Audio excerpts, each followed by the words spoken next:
So guys, we are having 11 chapter class 12 3D foot of perpendicular। इससे जो previous video थी guys, उसमें मैंने आपको ये बताया था कि किसी पॉइंट से प्लेन के ऊपर फुट ऑफ परपेंडिकुलर कैसे निकलता है। एक बार मैं शॉर्ट में उसको रिवाइज कर देता हूँ और फिर इसके बाद हम ये निकालेंगे कि ये जो पॉइंट P है इसकी इमेज के coordinate in the plane. And this is very important question guys from 3D, very very important. तो ये क्योंकि मैंने पिछली वीडियो में आपके साथ डिस्कस कर लिया था गाइस, तो मैं इसको बहुत ब्रीफ में डिस्कस करूंगा। तो सबसे पहले तो आपको ये फुट ऑफ परपेंडिकुलर के कोऑर्डिनेट ही चाहिए। तो उसके लिए हम लाइन PQ की इक्वेशन फॉर्म करते हैं। तो पहले लाइन PQ की आप कार्टेशियन इक्वेशन बना लीजिए। तो इस लाइन की इक्वेशन बनाने के लिए गाइस आपके पास क्या होना चाहिए, ये P और ये Q, एक पॉइंट होना चाहिए जहां से वो लाइन पास होती है। तो देखिए ये PQ पास कर रही है 1 2 3 से, और इस लाइन PQ के डायरेक्शन रेशो होने चाहिए। तो प्लेन की इक्वेशन में जो x y z के कोफिशिएंट होते हैं 2 -1 और -1, 2 -1 और 1 सॉरी, वो इस लाइन PQ के डायरेक्शन रेशो हो जाएंगे। Direction ratios of line PQ वो क्या होंगे, 2, -1, 1। तो किसी लाइन की कार्टेशियन इक्वेशन के लिए हमारे पास एक पॉइंट होना चाहिए जहां से वो पास होती है, और एक इस लाइन के डायरेक्शन रेशो 2 -1 और 1। तो यहां से हमारे पास लाइन PQ की इक्वेशन आएगी। तो गाइस मैं यहां लिख देता हूं, फिर मैं रब कर दूंगा। Equation of PQ that is x - x1 upon A, y - y1 upon B और z - z1 अपॉन C।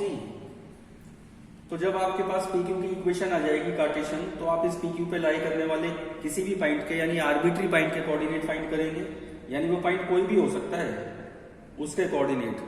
तो guys coordinates of any point on line PQ, तो बस इसके इक्वल हम लैम्बडा पुट कर देते हैं और फिर इसको लैम्बडा से इक्वेट करके तो x मिलता है, इस रेशो को लैम्बडा से इक्वेट करेंगे तो y मिलेगा, और इस रेशो को लैम्बडा से इक्वेट करेंगे तो z मिल जाएगा। और वो इस पे लाई करने वाले किसी भी पॉइंट के कोऑर्डिनेट हो सकते हैं, ठीक है। So coordinates of any point on PQ, so this becomes x equal to 2 lambda plus 1। इस रेशो को इससे इक्वेट करेंगे तो ये बनेगा माइनस लैम्बडा प्लस 2, और इसको इससे इक्वेट करेंगे तो ये बन जाएगा लैम्बडा प्लस 3। तो ये कोई भी पॉइंट हो सकता है इस लाइन PQ पे लाई करने वाला। अब ये कोई भी पॉइंट हो सकता है, तो हम यही अज्यूम कर लेते हैं कि ये पॉइंट Q है। जो कोऑर्डिनेट हमने निकाले हैं वो इस Q के ही निकाले हैं, ऐसा हम अज्यूम कर लेते हैं, यानी फुट ऑफ परपेंडिकुलर के कोऑर्डिनेट मिल गए हमको। Therefore foot of perpendicular Q, उसके कोऑर्डिनेट क्या होंगे, 2 lambda plus 1 minus lambda plus 2।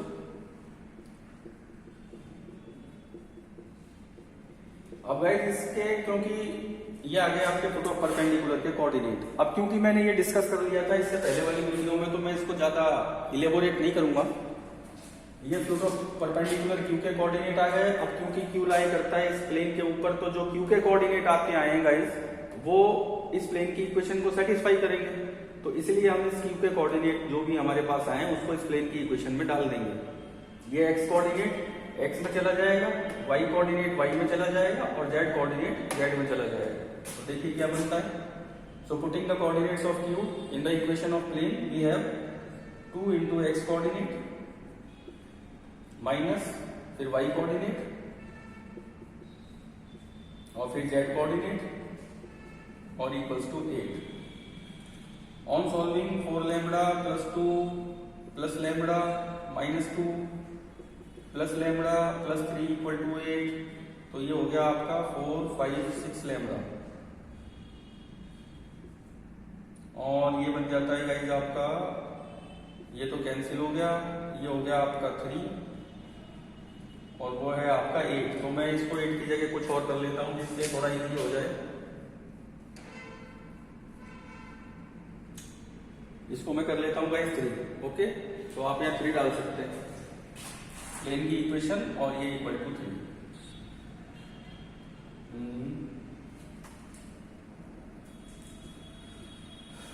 15 कर लेता हूं इसको गाइस मैं। ये मैंने 15 कर लिया प्लेन की इक्वेशन में, इससे थोड़ा इजी हो जाएगा ये। और ये हो गया आपका 15। अब देखिए guys 6 lambda equals to 15 minus 3 किया तो 12 और ये लैम्बडा की वैल्यू। तो जब लैम्बडा की वैल्यू आपके पास 2 आ जाएगी गाइस, तो इस लैम्बडा की वैल्यू को जब आप यहाँ डालोगे यहाँ पे, तो आपको क्यू के कोऑर्डिनेट मिलेंगे, यानी फुट ऑफ परपेंडिकुलर के coordinate. So coordinates of foot of perpendicular Q R, ये लैम्बडा उठा के आपने यहाँ डाला तो ये बनेगा 2 2 4 प्लस 1 5 माइनस 2 प्लस 2 किया तो 0 और 2 को जब यहाँ डाला तो 5। तो ये आ गए आपके पास फुट ऑफ परपेंडिकुलर के coordinates, foot of perpendicular Q और उसके कोऑर्डिनेट 5 0 5। अब गाइस जो मैं बताना चाह रहा था वो ये कि इसका जो अगला कॉन्सेप्ट है वो ये कि आपको एक्चुअल में निकालना क्या है। ये 4 मार्क का क्वेश्चन है आपके पॉइंट ऑफ व्यू से कि सबसे पहले तो किसी पॉइंट से फुट ऑफ परपेंडिकुलर, वो तो हमारा ही आ गया। इसको भी मैंने बहुत कम डिस्कस किया है आपके साथ, क्योंकि मैं पिछली वीडियो में इसका कॉन्सेप्ट इलेबोरेट कर चुका हूँ। अब फुट ऑफ परपेंडिकुलर मिलने के बाद, having got foot of perpendicular from this point to this plane, we are requiring the image of point P in this plane. We are requiring the image of point P in this plane, कि इस point P की जो image इस plane में बनेगी उसके coordinate क्या होंगे। तो गाइस उसके लिए आपको पहले फुट ऑफ परपेंडिकुलर तो चाहिए, तो आपने फुट ऑफ परपेंडिकुलर तो निकाल ही लिया। तो अब देखिए आगे इसकी इमेज के कोऑर्डिनेट, तो मैं ये थोड़ा रब कर देता हूं। ओके, अब देखिए, अब अगर ये जो प्लेन है, अगर ये प्लेन एक मिरर की तरह वर्क करता है, तो इस मिरर से जितने डिस्टेंस पे ऑब्जेक्ट होगा उतने डिस्टेंस पे इसकी इमेज बनेगी P डैश, और इसके coordinate alpha beta gamma assume कर लेंगे हम। ये मान लीजिए मिरर है, तो जितने डिस्टेंस पे ऑब्जेक्ट है उतने डिस्टेंस पे इमेज बनेगी। ओके गाइस, तो इसका मतलब है PQ और QP डैश ये इक्वल होंगे। तो इसका मतलब हो गया कि Q जो है वो मिड पॉइंट हो जाएगा इस PP डैश का। जितने डिस्टेंस पे ऑब्जेक्ट होगी उतने डिस्टेंस पे इमेज बनेगी, तो इसका मतलब है कि जो Q है वो मिड पॉइंट हो जाएगा लाइन PP डैश का। तो अब आपको सिर्फ मिड पॉइंट का कोऑर्डिनेट निकालने। अगर Q मिड पॉइंट है PP डैश का, तो आपको मिड पॉइंट यूज करना है खाली, और Q के कोऑर्डिनेट फाइंड करने मिड पॉइंट फॉर्मूला यूज करके। Q के कोऑर्डिनेट हम निकाल चुके, फिर भी आप मिड पॉइंट फॉर्मूला यूज करके इस Q के कोऑर्डिनेट फाइंड करोगे, as Q is the mid point of PP dash,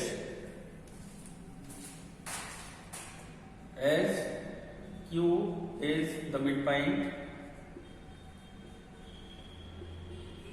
of PP dash. तो मिड पॉइंट का फार्मूला लगा के आप Q के कोऑर्डिनेट फाइंड कर लेंगे, और वो कोऑर्डिनेट जो मिड पॉइंट का फार्मूला होता है वो ये x1 plus x2 upon 2, y1 plus y2 upon 2 और z1 प्लस z2 अपॉन 2। सो कोऑर्डिनेट्स Q के क्या होंगे, ये x1 plus x2 upon 2, y1 plus y2 upon 2 और z1 plus z2 upon 2। So alpha plus 1 upon 2, beta plus 2 upon 2 और gamma plus 3 upon 2। ये आ गए guys, mid point formula use किया और हमारे पास Q के कोऑर्डिनेट्स फाइंड आउट हो गए। अब जब Q के कोऑर्डिनेट्स आपके पास आ जाएंगे गाइस, Q के कोऑर्डिनेट्स जब आपके पास आएंगे गाइस, तो उसके बाद ये हमने निकाल ही लिए, और एक्चुअल में जो Q के कोऑर्डिनेट है वो भी है आपके पास।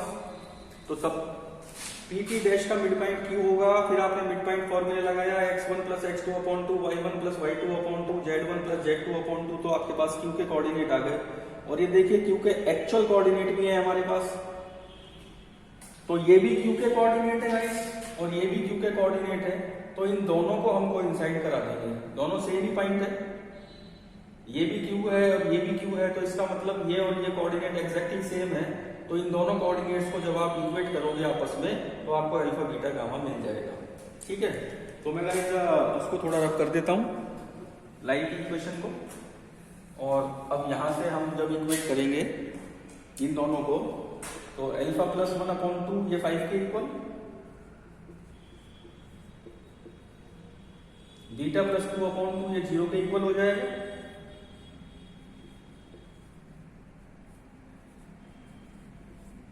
और गामा प्लस 3/2 ये 5 के इक्वल हो जाएगा।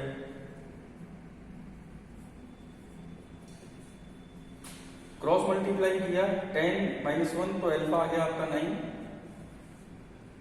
ये 0 और ये -2, बीटा आ गया -2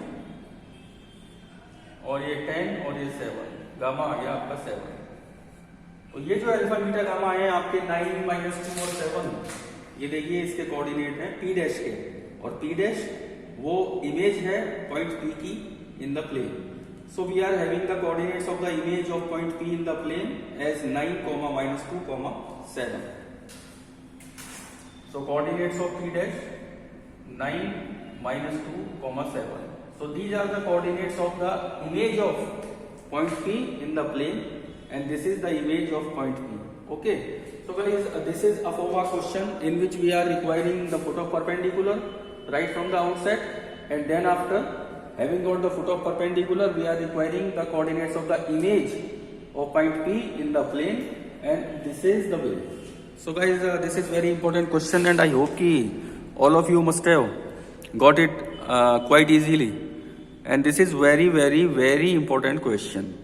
Okay guys, so let me explain it again to you.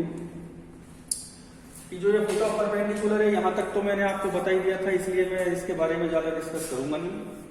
आपने लाइन PQ की कार्टेशियन इक्वेशन बनाई जो मैंने यहाँ बनाई थी पहले, उसके बाद इस PQ पे लाई करने वाला किसी भी आर्बिट्री पॉइंट के कोऑर्डिनेट हमने निकाल लिए। उसके बाद वो फुट ऑफ परपेंडिकुलर Q के कोऑर्डिनेट हो गए।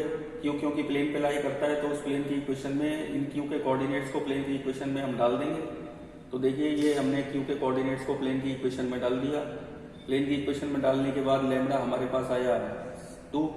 इस लैम्बडा को जब आप यहाँ पुट करोगे इस जगह पे तो आपको Q के कोऑर्डिनेट मिलेंगे जो आपको चाहिए, फुट ऑफ परपेंडिकुलर के कोऑर्डिनेट। और जब लैम्बडा फुट ऑफ परपेंडिकुलर आ जाएगा तो आपको फिर P की इमेज जो बनेगी उसके कोऑर्डिनेट चाहिए। तो गाइस जितने डिस्टेंस पे ऑब्जेक्ट होता है मिरर से उतने डिस्टेंस पे ऑब्जेक्ट होगी, तो इसका मतलब है Q मिड पॉइंट हो जाएगा P डैश का। तो मिड पॉइंट फॉर्मूला लगा के पहले Q के कोऑर्डिनेट निकाले, which is x1 + x2/2, y1 + y2/2 और z1 + z2/2। ये आ गया मिड पॉइंट से Q के कोऑर्डिनेट। और Q के कोऑर्डिनेट हमारे पास पहले से एग्जिस्ट भी करते हैं। तो देखिए ये भी पॉइंट Q है, ये भी पॉइंट Q है, तो दोनों को कोइंसाइड करा देंगे। ये x कोऑर्डिनेट इसके इक्वल हो जाएगा, ये y कोऑर्डिनेट 0 के इक्वल और z कोऑर्डिनेट 5 के इक्वल रखने के बाद जब मैंने सॉल्व किया इनको क्रॉस मल्टीप्लाई करके, या वैसे तो ये अल्फा की वैल्यू, ये बीटा की और ये गामा की। So alpha beta gamma are the coordinates of the image of point P in that plane. So coordinates of image that is P dash exactly coordinates 9, -2 और 7। So this is a full-fledged 4-mark question guys to all of you, and very important concept, and I very much hope that all of you must have understood it quite well. So in next video कुछ और important question as far as your examinations of 12th class are concerned. So till then guys, goodbye.